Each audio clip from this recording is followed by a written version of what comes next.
ความในของแมวไม่ทำไรเลยเฮ้ยก็ไม่ขาดแต่ของแมวนี่จะว่าไปหาผู้สูงหรือจ๊ะมาหอดทางชี้แง่เป็นเจ้าเห็นบ่เขาติดประกาศอย่างไรเห็นบ่ใช่แล้วได้อ่านมาดูมันเด้เห็นแล้วเห็นแล้วไปอ่านมึงเขาติดประกาศอ่านอยู่นี่ก็ได้นี่ว่าเราละเอียดตีนได้เป็นเรื่องมันพลาดเลยสิสบายเลยอ่ะไอ้ตัวเรซันไอ้อันน้องมาไงโอ้ยเต็มที่หลายแล้วเต็มที่หลายแล้วเขามาติดไว้ด้วยนะไหวแต่แล้วเขาว่าอย่างไรเอาไปเอาที่คือว่าส่งถึงเจ้าหลดไหวจังหวะแล้วอ่านมารู้เจ้าน่ะส่งใครอ่ะสถานีรถไฟนั่นแหละไม่เอาอ่านมารู้ไปไว้ภาคไปได้ติดประกาศป้ายนั่นมันเป็นป้ายเขาต้องการคนงานโอ้ยแค่อยากเช็คงานเลยไปมณียัดเงินไปทางมุ่งไปหาสู่เมืองนี่นักเรือนี่เขาจะบอกกฎระเบียบของเมืองมันต่างอยู่ในมันออกไปให้มีกิริยามารยาทดีย่าเมาน้ำแข็งคนพอน้ำผู้ใหญ่เป็นสูงเลยโมเมนต์ห้องอยู่ในบ้านนอกจะไปเห็นกรอกแกล้งก็ได้เด้อเชียวเชียวเฮ้ยมึงเชียวมาบัดนี้เขาจะเดินทางเขาเลยไม่คือว่าเนาะเชียวน้องว่าบ่รออยู่ซากเขานี่ต้องยังเลยเขามายองยังหนาวใหญ่ยังไปสาเชียวเอ้ยสามคนลัดแต่ทางกันนอนไปเจ็บไป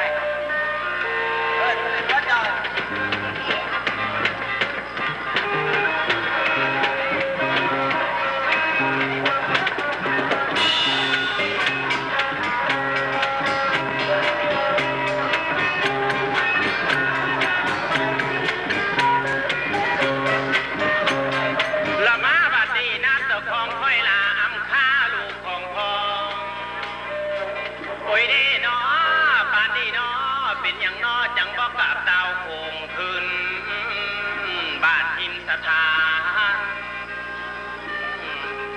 โอ้ยเด้เนาะจวนว่าลูกก้อนน้อยขันแก้วแกนอใส่ใจ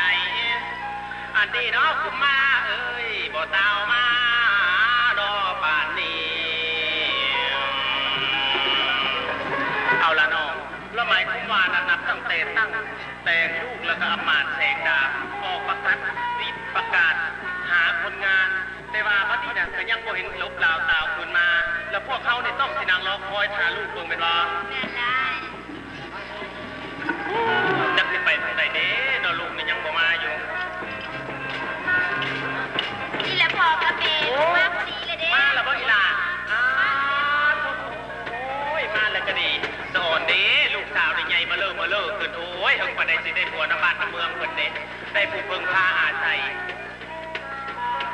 เอานี่บ่ได้โอ้มาแล้วบ่แสงดาบทั้งเฒ่าเลยเนาะพ่อเนาะ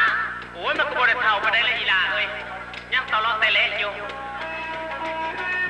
เป็นอะไรละมาดได้เรื่องได้เล่าอยู่หรือว่าได้ไหนได้เรื่องอะไรเจ้าพ่อพวกเขานี่กะผู้ซึกว่าพอนี่ก็ดีมกดีใจคงอาจจะสิได้กับคนงานนี่พอว่าบ้านเมืองคู่มือนี่มันคนวางงานหลายแหละบัดนี้เดี๋ยวเรียกงานสันดอนไปอย่างกะมีแหละบัดนี้คนก็คือสิมาบ้านมาเมืองของเขาเป็นบ่ลูกเป็นแหละพ่อถ้าทั้งเมืองเด้อ2-3 มื้อนี่เห็นโลกอันนี้เนาะส่วนพระองค์พญาดีใจดอกทงซึนอันนี้เนาะเหมือนดังในคำนอเหมือนตื่อดอกมาเข่าดอกไส้ทงอันนี้เนาะส่วนว่าลูกก้อนน้อยแก้วแก่นอใส่ใจโอ้ยได้เนาะกับแสงดาบคนสวยไม่แน่นอนตอนนี้เป็นจังไหนก็ตามสอนองค์พญาสิภาคพรกับทางเมียท่านมีแก้วใส่ใจละมอมพานางนวล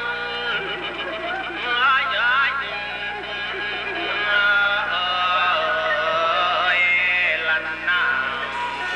พวกเขาก็ต้องต่างนั่งตาโอกาสในเมนบอรับทั้งลูกรับทั้งแสงดาวเป็นแล้วพ่อลูกโอ้ยพอดิเมื่อยชิดเดียว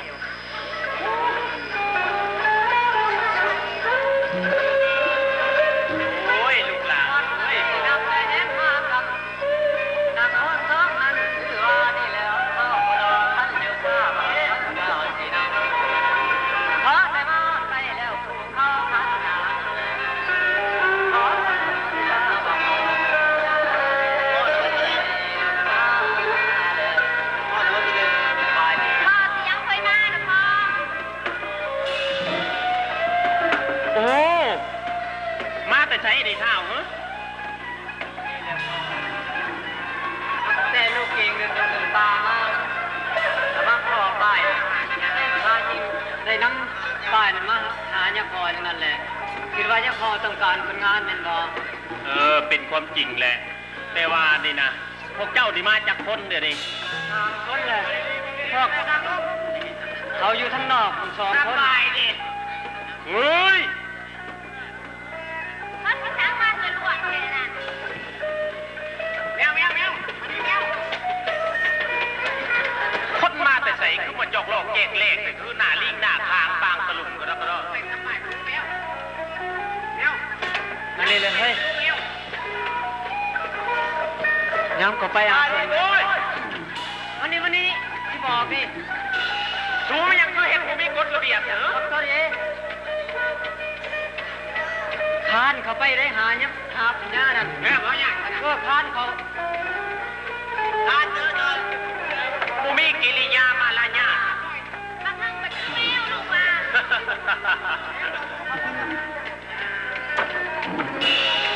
พอที่เบิ่งอย่างหนึ่งคือคนบ่เต็มเลยลูกเว้ย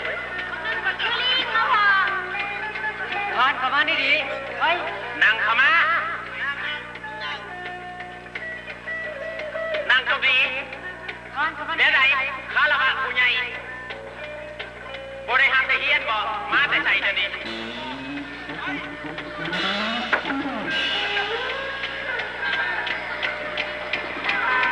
สบายดีน้องสาว โอ้ดิฉันบ่คือมันสบายทางเนเนี่ย ไว้ในที่เลยเฮ้ย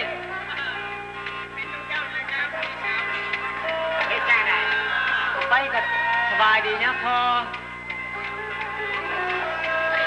แมวเอาสบายดี นั่งลงนั่งเก้าอี้เข้าบ้านเข้าเมือง ธรรมดามันเข้าบ้านเข้าเมือง ก็ต้องสุมมาคารวะก้มขาบเห็ดมีคุณสมบัติแน่เอ้ยเรื่องนั้นก็สบายดีฮะ เอาเลยแมว พวกเจ้ามาแต่ใส่แต่นี้ ไปดีแต่ก็เดี๋ยวก่อนแจ้งอีกยังพอได้โมเมนต์จะก็ได้ยังพอทำไมตั้งจะก็มันโมเมนต์ยังพอ เป็นไผ่อันตังเจ้าก่อจะแค่ มักแล้ว สุวาได้ใดในสุวาได้ใด สวัสดีตะก็ไว้ พวกเจ้าดิคนบ่ติ่มหรือว่าได้ใดเดี๋ยวนี้เหรอ นี่เลยนะพอบ้านก่อนยังพอเขาพยายามยังพอก็ได้ชิวเอาตั้งตีนอย่างนี้คนท่านบอกเลยป้าหมูกระเมนขนมยังขึ้นแล้วมันสั่นหมดดี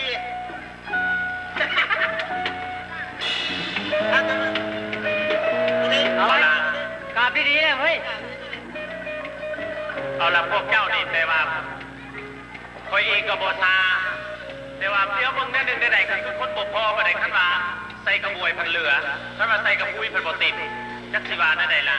ถึงยังไดก็ตามแต่ว่าคอยเองก็ยังได้คนงานถึงยังไดก็ยาแต่ว่าบัดนี้ฮะพวกเจ้าได้มาจากบ้านใดเมืองใด อันนี้แหละ เสียงเลี้ยงน้ำมาจากไหน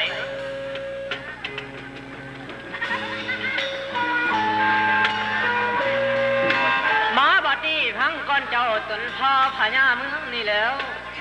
และลูกสิไข่คำคนสิกาวอนในคืนนี้ขอให้องค์กษัตริย์เจ้าเนื้อหัวผู้เป็นพ่อขันสิไข่นั้นเขาขอทั้งสาวเมื่อละต่อไป